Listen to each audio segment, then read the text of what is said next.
একটি বিষয়ে বাংলাদেশের মানুষের স্পষ্ট ধারণা থাকা জরুরি।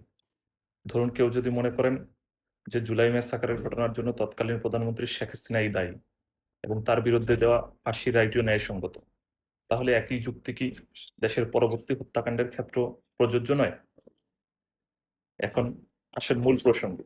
শেখ হাসিনাকে যারা খুনি বলে আখ্যায়িত করেছে, তারা তো 5ই আগস্টের পরে থেকে রাষ্ট্র ক্ষমতা দখল করে বসেছে এবং বাংলাদেশকে হত্যার মহারাজ্য হিসেবে পরিণত করেছে, যেখানে খুন, গুম, ধর্ষণ, চাঁদাবাজি যেন এটি নিত্যদিনের জনমানুষের ভয়াবহ আতঙ্ক।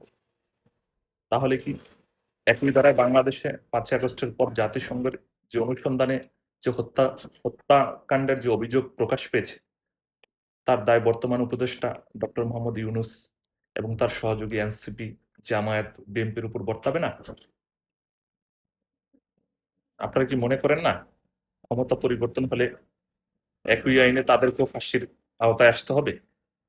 নাকি আইন শুধু শেখ হাসিনার জন্যই আলাদা?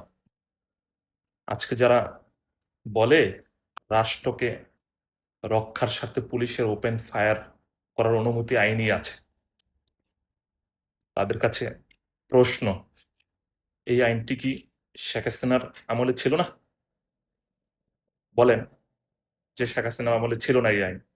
যদি আইন আগেও থেকে থাকে, তবে তখন সেটি রাষ্ট্র রক্ষার যুক্তি হিসেবে কেন স্বীকৃত ছিল না? প্রশ্ন আপনাদের কাছে। এ প্রশ্ন জাতির বিবেকের কাছে রেখে গেলাম। একটা কথা স্পষ্ট বলে দিচ্ছি, শেখ হাসিনাকে যারা ফাঁসির কাঠগড়ায় দাঁড় করাতে চাচ্ছে, তাদের বলবো তারাও যেন ফাঁসির জন্য প্রস্তুত গ্রহণ করে। সময় কিন্তু ফুরিয়ে আসছে।